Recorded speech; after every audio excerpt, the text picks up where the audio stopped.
Ni hao, pessoas que foram reeleitas para a presidência dos Estados Unidos. Tudo bem com vocês? É a gente aí que esperava talvez uma contagem de votos que fosse levar mais tempo, como foi nas últimas eleições, até porque os Estados Unidos ainda faz muita contagem manual, né? Eles votam pelo correio, tem voto que a urna fica num parque, a pessoa vai lá e vota. Selena Gomez votou assim. Acabou hoje, né? Acabou hoje e o Trump vai ser o novo presidente, o 47º, se eu não estiver errado, presidente dos Estados Unidos, né? Os Estados Unidos.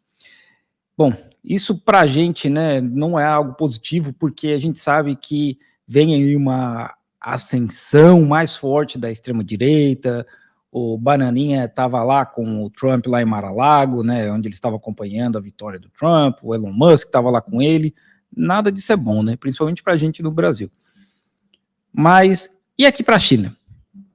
Bom, até a Covid começar, assim, do que eu me lembro, o Trump tinha um bom relacionamento com a China. Assim, estava começando já aquela história dos uigures, que começa ali com força mesmo em 2018, aí vem lá uma lei para a proteção dos uigures e tal, até porque foi quando o trabalho do alemão, aquele, o Adrian Zenz, o especialista em uigures, foi publicado, acho que foi em 2018, e aí vai para a ONU, né, pronto, e aí cresce, pronto, 1 milhão de uigures presos em campo de concentração. O Trump já tinha ali feito aquela aproximação com a Coreia do Norte, ele elogiava bastante o Xi Jinping, a China os Estados Unidos tinham uma relação, assim, relativamente ok, até que vem a Covid e vem a história do China Virus, né, o vírus da China. E dali o Trump até hoje fala que a China deveria pagar uma indenização gigantesca por tudo que a China causou, pelo estrago que a China causou. Então, assim, não dá para esperar nada muito positivo vindo dele. Além disso, a gente espera que venham mais sanções econômicas por aí. Porque os Estados Unidos são esse bastião do livre mercado até a página 2, né? Porque eles colocam sanções num monte de países e empresas, assim como os Estados Unidos faz com a China. A China tem as sanções contra a Huawei, contra a Xiaomi, e os Estados Unidos ameaçaram a Holanda e o Japão de sanções comerciais se eles negociarem máquinas de litografia com a China, litografia que é a máquina para fazer chip de computador. Então, esse é o nível, né? Tipo, Holanda, se vocês negociarem com a China, vocês vão sofrer sanções. Assim, 1/3 do mundo já sofre sanções da mão dos Estados Unidos até hoje, né? Então, meio que o mundo dá um jeito de viver como a Rússia está fazendo, por exemplo. Então, eu acredito que deve vir mais sanções por aí, porque ele já falou de taxar em 60% todas as importações da China. Assim, sinceramente, não sei se tem como fazer isso, porque eles compram muitas coisas da China, inclusive bandeiras dos Estados Unidos. 85% das bandeiras são feitas aqui, papel higiênico é feito aqui. Então, eu não sei quão viável é isso, porque vai afetar muito a lucratividade das empresas lá. Mas deve vir coisa por aí. Por exemplo, eu falei, o Elon Musk estava lá com ele, e o Elon Musk vem choramingando para o governo dos Estados Unidos impor sanções ou barreiras comerciais contra a BYD, aquela mesma empresa que ele riu na cara 10 anos atrás, mais ou menos, uns 10 anos atrás, zoando, né? Você já viu os carros dele? Aí agora que a China é o maior produtor de carro elétrico do mundo, o Elon Musk vai lá chorar pro Estado malvadão, falar, ai, me defende aí, bota mais taxas e impostos em cima dos carros chineses porque não é justo. Então, esse é o Estado, esse é o livre mercado dos Estados Unidos. Então, eu espero que aconteça alguma coisa nesse sentido, né, de mais taxação, de impostos e uma dificuldade maior. O Trump, a respeito de Taiwan, disse que Taiwan deveria pagar pelo apoio militar que os Estados Unidos fornece, porque as Forças Armadas dos Estados Unidos comem a maior parte do orçamento deles. É coisa na casa de quase $1 trilhão para manter toda a estrutura de guerra que eles têm pelo mundo inteiro, delegacia do FBI em 160 países, delegacia do DEA em não sei quantos países. Cara, a guarda costeira, só para vocês terem ideia, guarda costeira são aqueles caras que guardam a costa do país, né? Que ficam ali cuidando das costas, literalmente guarda costeira, né, do país. Tem barco da guarda costeira aqui da Ásia, guarda costeira dos Estados Unidos. Guarda costeira dos Estados Unidos sofreu ataque na África. O que a guarda costeira dos Estados Unidos está fazendo na África? Pois é. Então eles têm que manter isso tudo. E aí o Trump quer pedir dinheiro para Taiwan. Provavelmente vai querer pedir dinheiro para outros. Não sei se realmente ele vai fazer isso, mas a ideia talvez seja essa. Porque os Estados Unidos está quebrando, né? A dívida interna deles, a dívida deles é um troço absurdo. Tipo, absurdo. Assim, não tem nada na história da humanidade, provavelmente, que seja tão grande quanto a dívida dos Estados Unidos. Então eles têm que arrumar um jeito de fazer dinheiro. Invadindo outros países, né? Roubando, pilhando, que é o que eles fazem há mais de 100 anos aí, né? 90% da história dos Estados Unidos foi invadindo outros países. Então, assim, eu acredito que se a Kamala tivesse vencido, a relação entre China e Taiwan seria pior. Eu acho que o Trump não vai se coçar muito nisso, porque eles precisam focar na economia dos Estados Unidos. Eles precisam reacender aquela economia, porque ficam acusando a China, né? Falando, porque a China está crescendo pouco e tal. Se a gente comparar com anos atrás, que a China crescia 15% num ano, pois é, crescer 5,5% é realmente pouco. Os Estados Unidos está crescendo 2%, sim. Com muito trabalho. Está crescendo 2%. Então, uma das maiores preocupações das pessoas que votaram no Trump hoje, de acordo com as bocas de urna que eles fizeram lá, era a questão da economia, porque o preço das coisas está subindo muito. Eu acredito que eles vão focar mais nisso, ao invés de só se preocupar com uma ilha aqui do lado, né? Isso é a minha, assim, eu não gosto muito de fazer futurologia, eu até zoo o Rock por causa disso, mas agora é o momento para fazer isso, né? A gente não tem outra opção. Pô, o Rock fez uma live hoje de 6 horas, maluco. 6 horas sobre as eleições. O cara tá de parabéns, cara, porque eu fiz uma live de 3 horas e eu tava cansado. Eu acabei cansado, tava cansado, tipo, garganta cansada, 6 horas. 6 horas é puxado. E muita gente acredita que com o Trump eleito, já era para a Ucrânia. Eles vão arrumar um jeito de sair dessa guerra, vão arrumar um jeito ali de acabar pelo menos com a guerra, para parar isso aí, o que é positivo para a China. De que forma? Eu trabalho por uma fábrica na China que vende para a Europa. A gente produz 100% do que a gente vende vai para a Europa. Só que com a economia da Europa numa situação periclitante, né, que vem passando o trabalho aí há bastante tempo, principalmente depois que a guerra começou, ninguém troca de máquina de lavar roupa, que é o que eu produzo. O pessoal vai deixar para trocar quando precisar, sabe? Não é mais um negócio de, eu quero comprar porque tem um modelo mais novo. Não, compra quando precisar, porque vai ter outras prioridades na frente. Se essa guerra acaba, para a China, para negócios, é muito melhor. Vai significar talvez aí um aliviamento das sanções da Rússia, e aí facilita a entrada de gás e petróleo para a Europa, porque o que está acontecendo hoje é a Rússia vende petróleo e gás para a Índia, e a Índia revende para a Europa. Então a Europa continua comprando a Rússia, só com um preço bem mais alto. E compra gás dos Estados Unidos também a 3 vezes mais caro. Porque tem todo o interesse dos Estados Unidos nessa história também, vendendo coisa mais cara para a Europa. Então, eu acredito que caso isso aconteça, e vamos aqui no futurologia, vai ser bom para a China, para todo mundo, inclusive para a minha empresa, né? Que vai reaquecer um pouco a economia da Europa, que, assim, está cambaleando. Um dos principais motivos é não ter mais colônia. Então, eles não tem mais de quem sugar. Mas para a China, eu acho que isso seria bem positivo.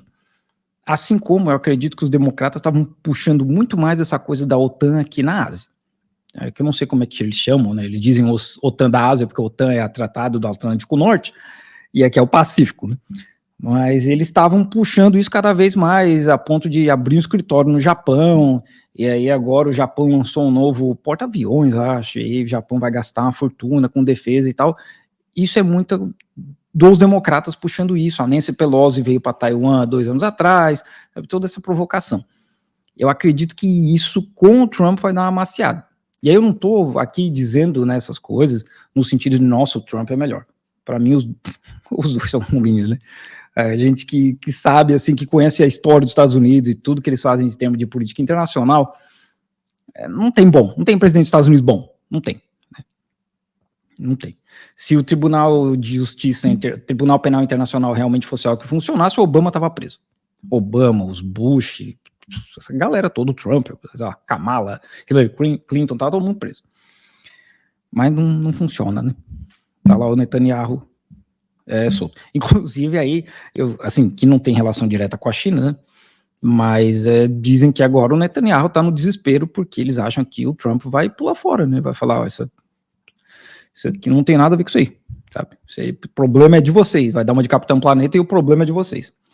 E vai largar o apoio, e aí se Israel ficar sozinho lá com o Irã, com o Líbano, o bagulho vai encardir pro lado deles, né? Mas isso é uma outra conversa.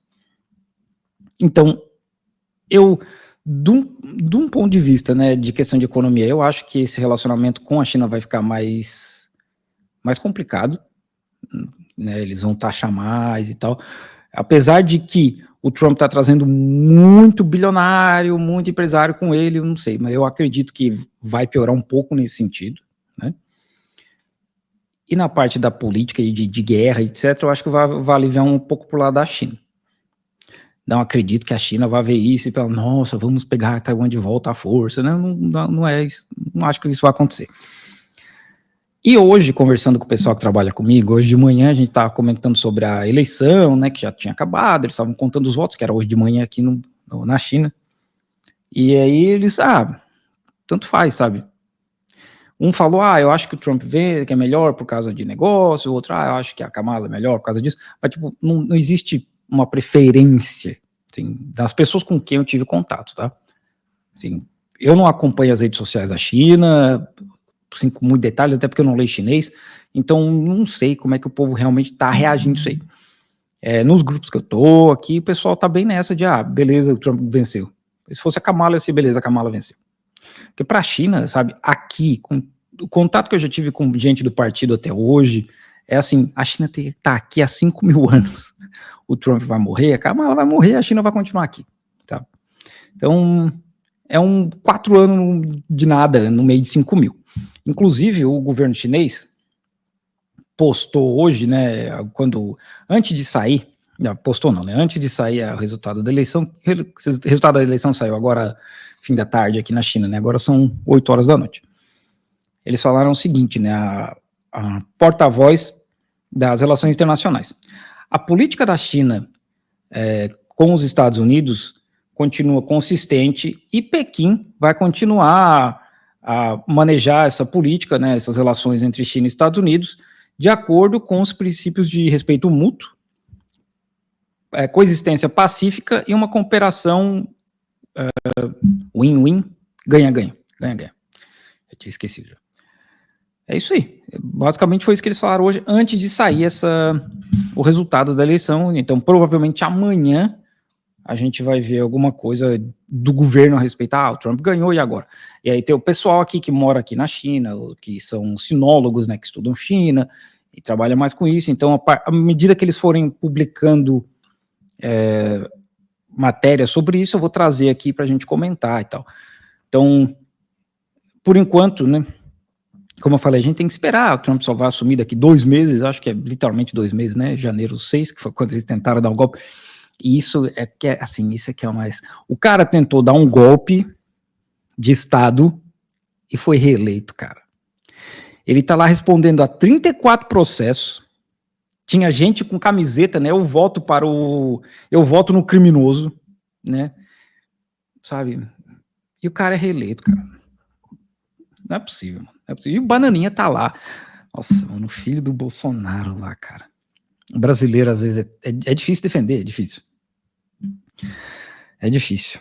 Então, aqui nos Estados Unidos, como a Heloísa Vilela falou no ICL, até eu estava assistindo antes de gravar esse vídeo, a Heloísa falou, né, que o Trump é uma aberração.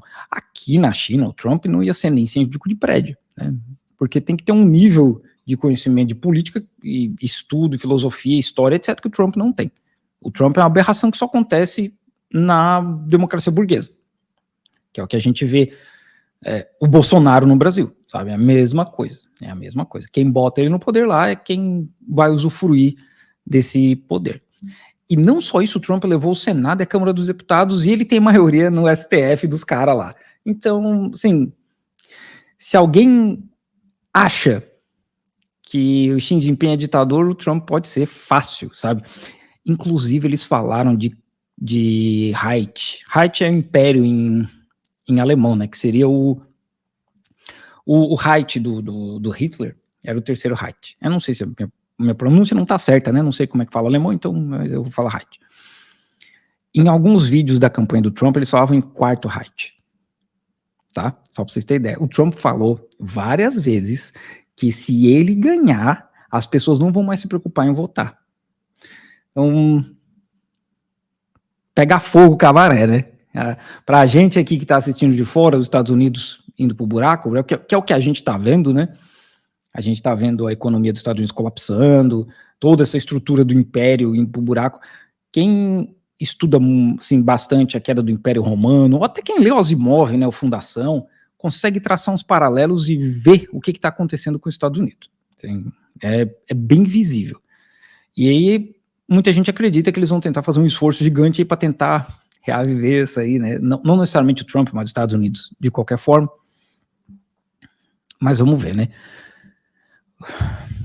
Como eu falei pra gente aqui, a gente tá só no pega fogo cabaré, né? Então, tomara que caia tudo.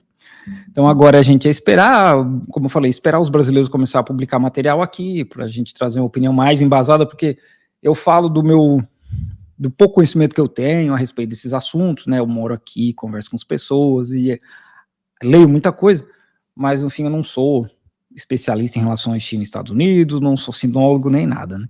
Estamos aqui, hoje a gente está aqui dando uma de professor Rock fazendo futurologia. Agora é esperar, né? É esperar para ver e torcer que o mundo não vá pro buraco.